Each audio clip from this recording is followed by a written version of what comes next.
The Dragons Dogma Central Discord is perhaps the best place for any fan of the game either playing the first game or excited for the new second game. From what I've seen, the people in this Discord are super friendly and very knowledgeable, and it would be a crime not to shout them out for their dedication to the game, especially Pinecon, who's been collecting and compiling pretty much every crumb of information, video, screenshot that there is out there on the game. I hope I said your name right, by the way. So hats off to these guys and everyone else in the Discord. It's a full-on treasure trove over there. And after having a look through, there is a bunch of things that I didn't even know and hadn't seen about the game before even after playing it, so I wanted to round them up into this Dragons Dogma 2 video and talk about it since there's some pretty cool details and things to go over.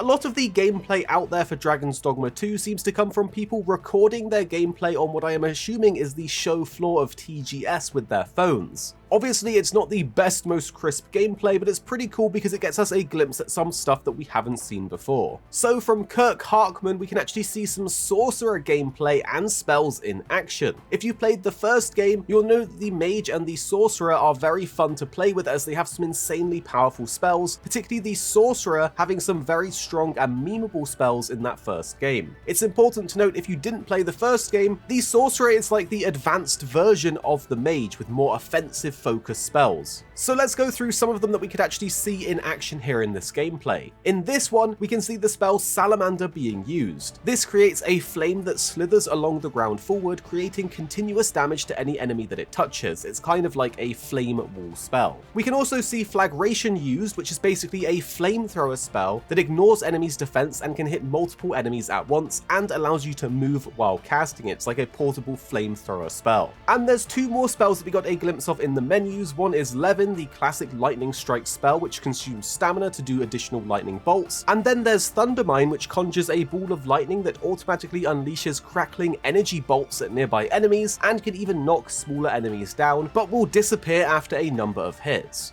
And speaking of the mage and sorcerer, thanks to ISBN, we can see the quick spell vocation action in action. This lets you use stamina to speed up the casting speed of your incantation, and it is noticeably faster when you do this. We know that some spells will have long casting times, and the stronger that the spell is, the longer the incantation time will take. So this action of the mage is definitely going to make a big difference, especially if you're chugging items to regen stamina in combat. And speaking of items, we actually have some images from the Discord that show off various items in-game from different TGS sources. Dried meat and beast steak are both consumables that recover health, but also have effects that buff your stamina, defense, and strength. I'm not 100% sure if these are consumables that you carry with you or if you cook and eat them at the camp, but they are going to be items in the game that definitely apply these effects. If it is to do with cooking at a campsite, which I have a hunch it will be, then you will need to find a campsite and use a camping kit at set campsite locations which are littered all around the map. At these spots, you can use this item to set up your camp, where you can then rest, cook, and change the time of day. Another item that seems to be a translated image that we can see is of the Awakening Stone, but this is actually a Wake Stone, a consumable item that you use to revive yourself after dying. I know this because I got to try it out in the demo, where I did actually die once while I was playing the Thief and used it to revive.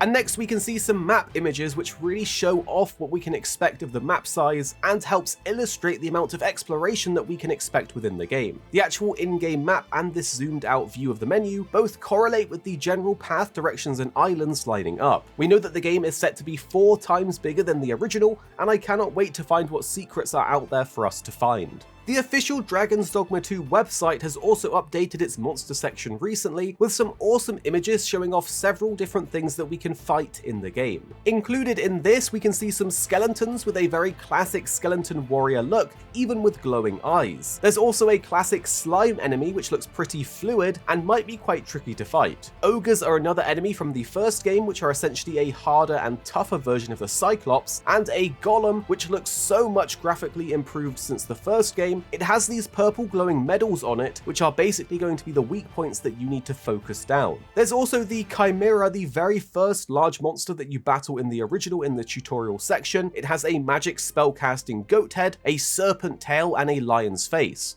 And there were a bunch more pictures of saurons, harpies, and goblins, and overall they all look very improved from how they were in the first game. Next though, I want to focus on one image. It's of this serpentine circlet. This is a headpiece for a magic focused class, and we can see that the mage and sorcerer can use this, but there are also 3 unknown vocations listed that can use this. It's probably safe to assume that the other magic hybrid classes can use this, such as the magic archer and the mystic spearhand, but that would also leave 1 extra hybrid magic class that could use this. Is it possible that the mystic knight vocation that fans have been wanting to return is in the game, or could it be a separate new hybrid magic class? Tell us your guesses down below. And next up, we know from a recent interview in the Edge magazine issue 391 that scripted events are not a part of the game in Dragons Dogma 2. This means different chaotic situations and crazy encounters with enemies and NPCs that you find yourself in happen randomly and not intentionally. As described in the article, Itsuno, the game's director, had an encounter with a troll where he was getting beaten up pretty badly, so he decided the best thing to do was run away. As he ran away into a nearby village, the troll followed him, but the villagers then attacked the troll instead of running away. With all of the villagers teaming up and mobbing the troll, it was overwhelmed with pure numbers and he managed to defeat it. He went on to say that there are no invisible flags or triggers that cause certain events to happen. Instead, everything that happened on that day happened dynamically because of how the game's rules and systems interact with one another.